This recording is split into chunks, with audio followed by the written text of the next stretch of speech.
Hello tout le monde, alors aujourd'hui je vous propose de parler un petit peu du graphique combiné. C'est un graphique que finalement assez peu de gens utilisent, souvent parce qu'il n'est pas très connu. C'est pourtant un graphique qui résout une problématique assez courante, c'est la fameuse problématique du total comparé à un objectif, avec évidemment la représentation graphique qui va avec tout ça. Pour obtenir donc ce graphique combiné, qui est donc, vous l'avez compris, la combinaison de deux types de séries de données, histogramme et courbe la plupart du temps, voici la méthode. Vous sélectionnez ici par exemple les produits que j'ai dans mon tableau. Vous voyez que j'ai ici des ventes, par contre le total se trouve en F, l'objectif en G. On va donc avec un contrôle et une sélection ajouter les valeurs qui vont en regard de chaque produit, mais sans prendre les années intermédiaires. À partir de là, j'ai donc deux séries, une série totale et une série objectif. Je vais pouvoir donc représenter l'une sous forme de barre, le total, et l'une sous forme de ligne horizontale, l'objectif, ce qui me permettra de voir lorsqu'une barre est en dessous ou au-dessus de l'objectif attendu. Je vous propose donc de partir sur le graphique combiné, insertion, graphique recommandé, tous les graphiques et graphique combiné. Pour ceux d'entre vous qui sont les plus à l'aise, vous disposez bien sûr d'un petit bouton qui est ici, qui permet d'y accéder directement. Lorsque vous êtes dans la rubrique graphique combiné, vous découvrez ici que la machine donc tout simplement vous propose pour le total des barres d'histogramme, pour l'objectif une courbe. Ça convient bien à ce qu'on veut, on aurait pu intervenir dessus si cela ne nous avait pas convenu, pardon. Et je vous propose donc de valider par OK, puisque le résultat est pas mal. On peut ensuite continuer par agrandir un petit peu notre graphique. Je vais vous proposer ensuite par exemple d'enlever ici l'axe des Y qui ne nous servira pas. Vous verrez qu'on peut s'en passer ici. Pareil pour le quadrillage que l'on peut également enlever. Idem pour la légende. Un titre bien formulé devrait suffire à expliciter le graphique. Donc ici je propose tout simplement atteinte des objectifs. Voilà pour le titre, et je propose de rajouter en dessous de ce titre, par l'intermédiaire des formes ici, pourquoi pas un petit sous-titre, donc en unité vendue. Voilà, on va dimensionner ça grossièrement, ça suffira. On va glisser ça là en dessous par exemple. Voilà, alors après je n'y passe pas trop de temps ici, mais vous pourriez bien sûr intervenir sur la taille, intervenir sur la couleur de ce texte, le mettre en italique si cela vous chante, bref, faites-vous plaisir, mais voilà pour l'idée générale. Alors, à présent que ce graphique est en place, améliorons-le un petit peu. Je vais le repositionner par ici dans ma fenêtre. Je vais double-cliquer sur ma série, je vais me rendre ici au niveau de son paramétrage et regardez, on va modifier la largeur de l'intervalle. On va la passer à 100% et regardez, on obtient des barres peut-être un peu plus sympathiques. Alors 100 me paraît bien, même si effectivement ça a l'air peut-être un peu grossier, donc après à vous de jouer avec ça. On peut passer sur du 120. Voilà. L'intervalle, bien sûr, est l'espace entre chacune de ces barres. Donc plus le chiffre est élevé, plus les barres sont fines par rapport à la largeur de votre graphique. Donc voilà, moi j'étais bien à 100, mais restons sur 120. Ça semble effectivement convenir ici par rapport au nombre de données que nous avons également dans notre tableau. Rajoutons ici des étiquettes en intérieur base. Voilà qui est fait. On peut ensuite ces étiquettes, dans l'onglet accueil ici, les reformater proprement, en taille 8, en gras, et on a un petit graphique qui est déjà pas mal. Voilà donc pour un début. Ensuite, vous avez la possibilité d'intervenir sur cette barre pour avoir des choses un petit peu plus claires. Alors voilà ce que je vous propose. Première chose, vous avez la possibilité de double-cliquer sur cette barre pour ensuite venir intervenir dessus, notamment ici au niveau de son remplissage, avec la possibilité donc pourquoi pas de modifier sa couleur. Ici, pourquoi pas ce orange là. On peut également y mettre des tirets ou des pointillés selon votre préférence. Je vais partir ici sur des pointillés. Et ensuite, comment ajouter par exemple ici l'objectif au niveau de ma barre. Je vous propose de le mettre ici à gauche, on a un petit peu de place. Et bien l'astuce est la suivante, j'ai ici les différents points ce qu'on appelle des marques de ma barre, de ma courbe, je vais sélectionner le premier ici et je vais lui ajouter une étiquette, tout simplement. Donc une étiquette de données que je vais placer à gauche. Et j'ai donc ici tout simplement mon objectif qui apparaît. Je vais pouvoir ensuite intervenir sur ce 290 très facilement. Je le sélectionne, je passe en 8, je le mets en gras. Je vais choisir la même couleur orange pour le texte et j'ai ici un très joli petit graphique combiné avec, me semble-t-il, les infos qu'il faut. Tout le monde comprendra que 290 c'est l'objectif. Si cela ne vous convient pas, vous pouvez bien sûr rajouter sur l'étiquette des informations. Pour cela, vous allez double-cliquer sur cette étiquette. Vous avez ici ces options. Et vous pouvez non seulement afficher alors le chiffre qui est dans l'étiquette, mais aussi rajouter par exemple le nom de la série. Voilà. Alors évidemment, la machine le fait sur chacun de nos points, mais ceci peut être corrigé ensuite. Notez également que ici le séparateur entre les deux éléments est un point-virgule. Je vous recommande, si vous commencez à jouer avec le texte de l'étiquette, de partir sur nouvelle ligne. Regardez, hop, voilà, le rendu est bien meilleur. Et une fois qu'on a fait ça, on peut se débarrasser. Alors pas du graphique complet comme je viens de le faire, mais en cliquant sur l'étiquette proprement, on peut supprimer les étiquettes en trop vite fait et on a ici quelque chose d'assez propre. Et évidemment, si vous décidez de modifier votre objectif, vous pouvez tout simplement ici partir sur 280. Voilà qui est fait. Et pour reproduire ça partout en dessous, l'astuce est la suivante, regardez. Un petit égal, G2, un petit F4 pour verrouiller avec les $, et puis vous recopiez ça vers le bas, voilà, et à partir de là, il vous suffira de changer l'objectif dans la première cellule, ici, pour qu'il change absolument partout sur votre graphique. Petite démonstration, si je repasse à 290 ici, voilà, j'ai l'intégralité qui remonte, et on a un truc qui fonctionne bien, qui est propre, et que vous pouvez facilement mettre à jour. Voilà pour ce petit tuto sur les graphiques combinés. Je vous propose de passer dans quelques instants au graphique combiné avancé où on va améliorer un petit peu le process. Par contre, la méthode sera un tout petit peu plus compliquée. Alors passons donc à présent au graphique combiné avancé. Alors l'idée ici est d'avoir un graphique combiné un petit peu plus joli que celui qu'on a eu tout à l'heure. Encore un petit peu plus joli, serais-je tenté de dire. Pour cela, nous allons utiliser une technique un petit peu particulière qui relève vraiment de l'astuce. Donc pour moi, elle se destine plutôt à ceux d'entre vous qui sont à l'aise avec Excel. L'avantage de cette technique cependant est le suivant, vous n'avez pas besoin d'une colonne remplie de chiffres d'objectifs. Un seul chiffre d'objectif quelque part dans le tableau ou quelque part dans le classeur suffira à définir un objectif, donc pas besoin d'avoir une colonne à masquer. Enfin voilà, la gestion est plus simple, c'est plus propre et le rendu, vous le verrez, le rendu est légèrement meilleur puisque comparé au graphique combiné que nous avions avant où la barre s'arrête, finalement vous le voyez au centre de la première barre et ici au centre de la dernière. Et bien là nous aurons une barre transversale depuis l'axe des Y ici à gauche jusqu'à la fin du graphique ici à droite, donc quelque chose de plus propre, de plus fini. Par contre la réalisation est un petit peu particulière. Alors pour réaliser cela, je pars donc d'un graphique standard, un graphique sous forme d'histogramme. Vous avez vu tout à l'heure comment on l'a réalisé dans notre graphique combiné, c'est le même. Simplement maintenant pour faire apparaître la barre, voici la méthode. Vous allez donc cliquer sur une zone vierge de votre graphique et choisir sélectionner des données afin d'ajouter à votre graphique une nouvelle série de données. Cette série de données sera la série objectif. Elle sera donc composée d'un titre de série et d'une valeur de série unique.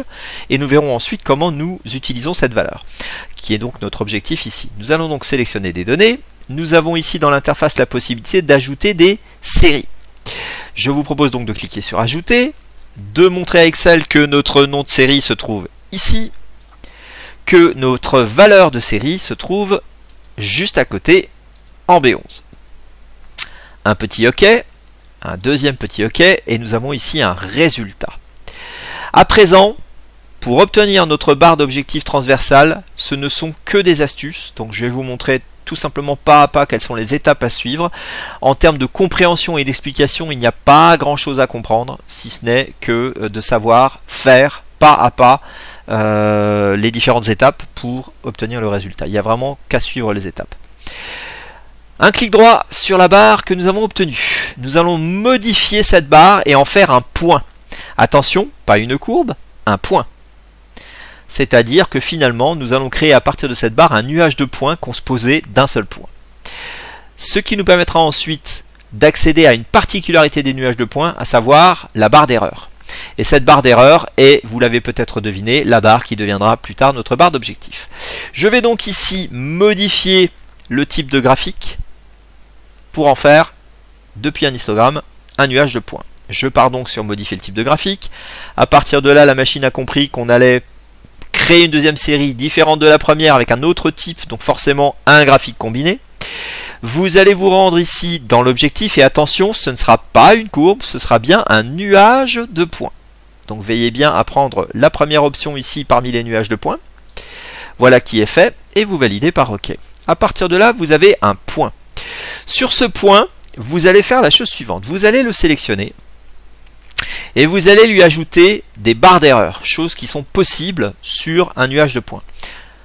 On va donc ici sur le petit plus et on va cocher la barre d'erreur. Voilà qui est fait. On peut refermer le petit plus. Nous allons ensuite double-cliquer sur notre point comme si nous voulions le configurer en détail. Vous savez que quand on double-clique sur un graphique, on ouvre à droite ici un volet qui permet de configurer en détail l'élément sur lequel on a double-cliqué. Sauf que là, c'est pas le point que je veux traiter exactement, c'est la barre d'erreur que j'y ai rajoutée par le petit plus qui est là. Pour accéder au paramétrage de cette barre d'erreur, il faut que je sois dans mon graphique et j'ai là-haut une petite liste déroulante. Peu importe ce qui est avant la liste déroulante, ici, ce qui compte, c'est que vous ouvriez la liste et que vous regardiez ici. Il est possible, pour la série objectif, de gérer une barre d'erreur X, c'est-à-dire axe des abscisses horizontale. Si on voulait, par exemple, gérer ici une barre d'erreur verticale, pour, par exemple, des barres, quand je parle de barres, je pense bien au graphique barre avec des barres horizontales, on pourrait ici intégrer une barre verticale, par exemple. Pour faire cela, ici, donc pour obtenir notre résultat, je vais choisir la barre d'erreur X. Voilà qui est fait. Il me propose ensuite ici, on me propose ici, pardon, ensuite les options de la barre d'erreur. Je vais donc me rendre ici sur le graphique et je vais demander un paramétrage. Alors le paramétrage, ici, on va commencer par cocher valeur fixe. Simplement, ce valeur fixe, regardez, vous allez en général, pour arriver à votre résultat, compter combien vous avez de valeurs. Ici, j'ai 1, 2, 3, 4, 5, 6, 7 valeurs. Je vais donc remplacer le 0,1 par 7. Je valide par entrée. Regardez le résultat. J'obtiens un visuel qui n'est pas encore tout à fait idéal, mais j'ai une barre horizontale. Je vais ensuite regarder au niveau de mon point là. J'ai ici, à partir de ce point, à gauche du négatif, à droite du positif. Je n'ai pas besoin des deux. Je n'ai besoin que du côté plus, positif. Je vais donc ici cocher plus.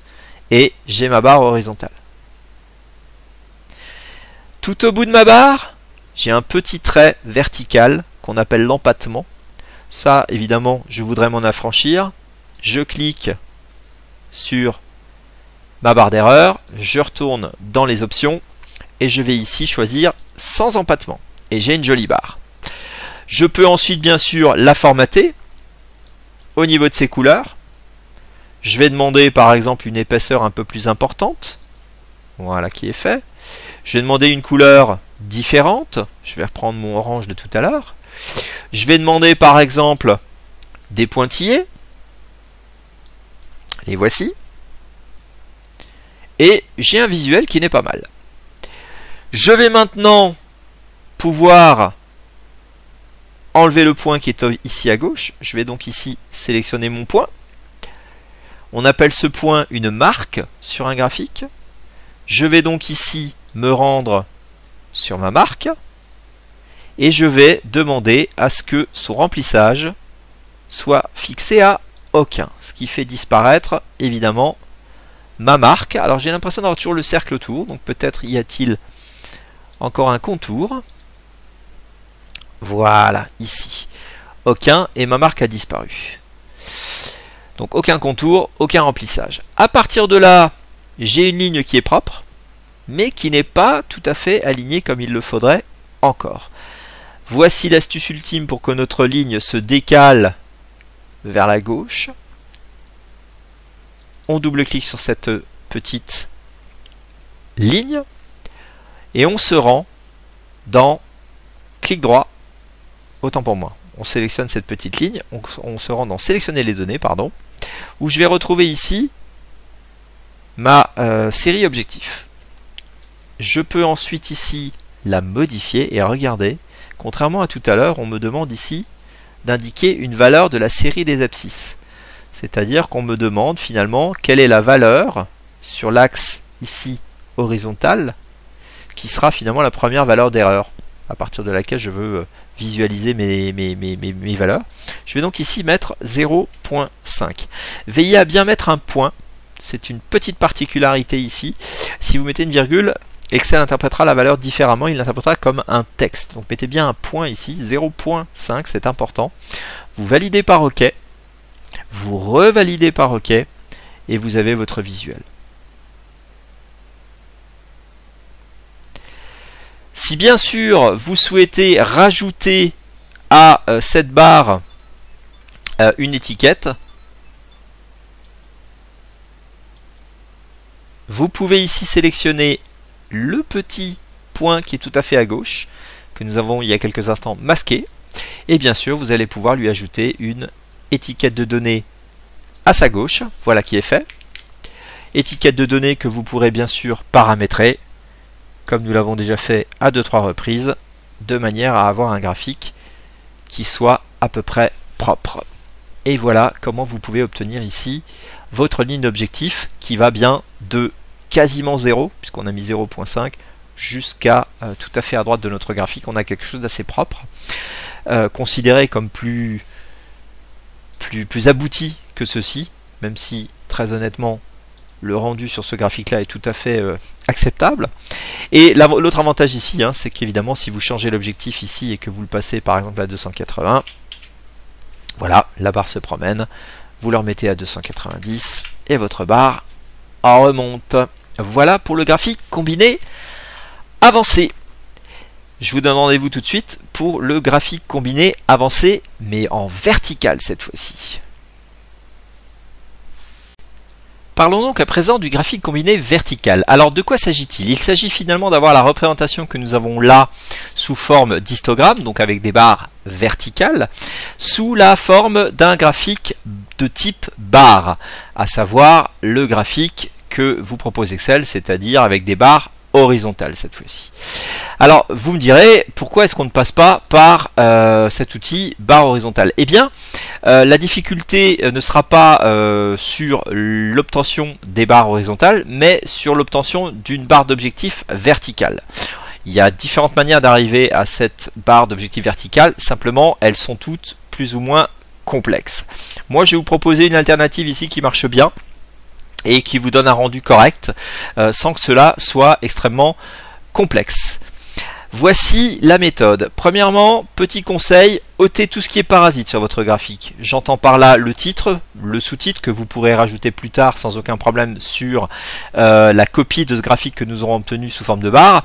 Et veillez également à enlever le cadre autour pour un meilleur rendu au moment du copier-coller de ce graphique pour l'obtenir sous forme de barre. Alors, pour enlever le cadre autour du graphique, ce que je fais moi quasiment systématiquement lorsque je mets en place un graphique sur une feuille de calcul, je trouve que le rendu est meilleur. Voici la méthode. Il s'agit d'enlever ce qu'on appelle le contour. On sélectionne donc ici clairement le contour du graphique. Vous avez là-haut les deux menus création de graphique, mise en forme. Ça se passe dans la mise en forme. Vous avez ici une rubrique contour dans laquelle vous avez une option sans contour que vous activez bien sûr et vous obtenez un graphique qui se fond dans l'arrière-plan de votre feuille de calcul. On enlève ensuite donc le sous-titre et le titre. Pas le graphique entier, juste le titre, voilà qui est fait.